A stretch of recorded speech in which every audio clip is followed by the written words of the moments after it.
आलोक, ये क्या हो रहा है? Where are we headed? नहीं हो तो देखिए बहुत स्पष्ट है। एक सरकार है, एक राज्य की सरकार है, और ये क्योंकि आप जानते हैं लॉ एंड ऑर्डर राज्य का विषय है, इस तरह के हाँ, सवाल उनके डोमेन में आते हैं। तो उन्होंने एक सवाल पूछा, और सीधा सा सवाल है, और कई बार शरद जी जीवन में होता है। अपने काम करने के दौर में हमने देखा, राजनीति में भी देख लीजिए, समाज कार्य में भी देखिए, कई बार एक छोटा सा सवाल बहुत बड़ी हाँ, असहजता का कारण बन जाता है। और ये वही मसला दिख रहा है। हालांकि मुझे भी लग रहा था कि मतलब ठीक है, प्रियंक खड़गे को, जो राज्य के मंत्री हैं, उन्होंने उनको सीधे मोहन भागवत को चिट्ठी लिखकर राष्ट्रीय हाँ, स्वयंसेवक संघ का ब्यौरा मांगने की क्या आवश्यकता थी। ये काम किसी थानेदार को, किसी एसपी को, किसी जिला के, जहां कोई एक्टिविटी आरएसएस की कहीं हो रही हो, वहां का लॉ एंड ऑर्डर संभालने वाला कोई अधिकारी इस तरह का काम कर देता, एक नोटिस भेजता कि भाई ये आप कैसे कर रहे हैं और इसका क्या परमिशन है और आपके संगठन का क्या क्रेडेंशियल है, हम्म, तो शायद हो जाता। लेकिन हमारे मित्र हैं विनोद अग्निहोत्री जी, उनसे अभी 2 दिन पहले ही बात हो रही थी, तो उन्होंने कहा कि हाँ, भाई हाँ, देखिए, ये बहुत सामान्य लॉ एंड ऑर्डर की प्रक्रिया नहीं है। ये हाँ, प्रियंक खड़गे ने सोच विचार कर ये पत्र लिखा है।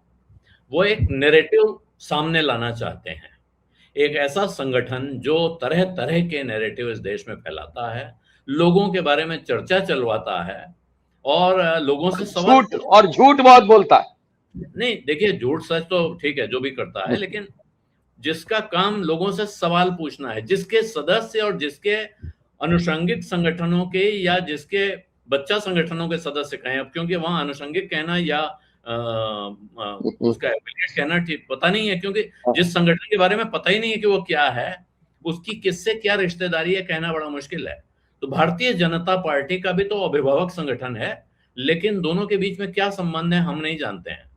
इसी चक्कर में जनता पार्टी टूटी थी, अगर आप ध्यान करें कि हाँ, हाँ, दोहरी सदस्यता नहीं हो सकती है। लेकिन वो संगठन, उसके सदस्य और उसके अनुयायी तमाम संगठनों में घुसे हुए लोगों से कागज मांगते हैं, हिसाब मांगते हैं, भारतीयता का प्रतीक, भारतीयता का सबूत मांगते हैं, देशभक्ति सर्टिफिकेट का मांगते हैं। सबूत मांगते हैं। और वो लोग, ये लोग कौन हैं जिन्होंने 50 साल तक अपने मुख्यालय पर भारत का तिरंगा नहीं लहराया, हाँ, लगातार कहते रहे कि हम नहीं लहराएंगे। 3 लड़के संघ के मुख्यालय पे तिरंगा लहराने गए थे, कई साल पुरानी बात है, उनको इन्होंने गिरफ्तार करवाया गिरफ्तार करवाया। आरोप में कि ये हमारे मुख्यालय में घुस के झंडा फहरा रहे हैं। ये लोग हाँ, पूरी दुनिया से कागज मांगेंगे, और अब जब हाँ, आपसे कागज मांगा, तो प्रियंक खड़गे ने जो किया है, वो कागज मांगने वाले गिरोह से कागज मांग रहे हैं, हाँ, बाकायदा पत्र बिल्कुल। लिखकर मांग रहे हैं। कोई जिसको कहते हैं उत्पीड़न वाली कार्रवाई नहीं की है, कहीं आपके दफ्तर सील नहीं कर दिए, किसी आपके कार्यकर्ता को गिरफ्तार नहीं किया है, मात्र एक पत्र लिखा है, पूछा भाई आपका किस नियम कानून के तहत आपका संगठन चल रहा है, आप हमें सूचित करें तो उसके हिसाब से आगे आपकी बस। व्यवस्था की जाए, आपके साथ व्यवहार कैसे किया जाए तय किया जाए। अब इसको लेके ऐसा वितंडा मचा हुआ है कि आप कल्पना नहीं कर सकते हैं। ये जिन सज्जन का, अब यहाँ ये लाइन लिखी हुई है, थोड़ी मुझे इस लाइन पे ऐतराज है कि हाँ, बीजेपी हाँ, सांसद रमेश जिगजिनागी ने खड़गे को फटकार लगाई। ये फटकार लगाना हाँ, ये थोड़ा गलत है। ये अथॉरिटी का फटकार लगाना गलत है। नहीं होना हाँ, चाहिए ये था। गलत है। ये नहीं होना चाहिए। ये वो तो तो उनकी सरकार का तो आप आलम ही समझिए कि वो कितने कितने क्रांतिकारी आदमी है, भारतीय जनता पार्टी के जो सांसद हैं। वो कह रहे हैं वो दलित होकर कैसे सवाल पूछ सकता है। हाँ, मतलब हाँ, साफ है कि भाई दलित को सवाल पूछने का अख्तियार नहीं है, और किसी नहीं चीज है। पे पूछना पाछना हो तो पूछो, राष्ट्रीय स्वयंसेवक संघ पर कैसे पूछ सकते हो। ये तो पहले तो ये संगठन सवालों से परे है, और अगर सवाल पूछना होगा तो फिर चित्तपावन ब्राह्मण पूछेंगे, दलित कैसे हाँ, पूछ हाँ, सकते। हाँ, पूछ सकता है, वर्षों मतलब तक ये इस तो। संगठन का प्रमुख एक चित्तपावन ब्राह्मण ही होता रहा है।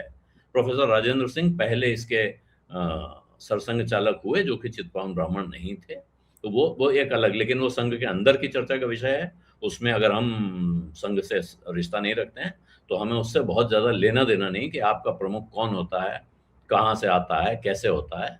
हमारा संबंध इस बात से है कि एक ऐसा संगठन जो पता नहीं भारत के संविधान को मानता है कि नहीं मानता है। हालांकि अब वो बार बार कहते हैं इस बात की, एक तरह से कसम खाने को तैयार खड़े हैं कि नहीं हम सब मानते हैं, लेकिन उनका पुराना जो उनके कर्म है वो ये दिखाते नहीं है कि वो बहुत ज्यादा इस संविधान को मानते हैं। बल्कि वो लगातार इस संविधान के खिलाफ काम करते रहे हैं और इस संविधान को बदलने के तमाम संकल्प उन्होंने किए हैं और उपक्रम भी करते रहे हैं। और आज अभी एक बड़े भारी संविधान विशेषज्ञ वकील हैं, इस देश के बहुत नामी गिरामी वकील थे राम जेठमलानी, उनके सुपुत्र महेश जेठमलानी, जो इस सरकार की तरफ से तरह तरह की पैरवियां करते हैं। उन्होंने तमाम कानून गिना दिए हैं कि कैसे प्रियंक खड़गे को यह सवाल नहीं पूछना चाहिए था। तो अब दोनों तरफ से तलवारें खिंच गई हैं और मुझे ऐसा लगता है, शरद जी आप म्यूट हैं, मुझे ऐसा लगता है कि प्रियंक खड़गे अपने उद्देश्य में सफल हो गए हैं। वो इस देश के आम आदमी को ये बताना चाहते थे कि ये संगठन जो पूरे भारत से कागज मांगता है, इसके अपने पास दिखाने के लिए कागज नहीं है। और हम इससे सिर्फ यही तो कह रहे हैं, भाई अपना कागज दिखा दो। और अगर तुम अपना कागज नहीं दिखा सकते हो तो तुम दूसरों से किस हक से कागज मांग रहे हो?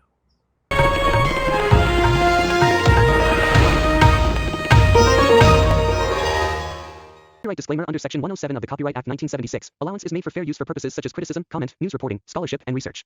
Fair use is a use permitted by copyright statute that might otherwise be infringing.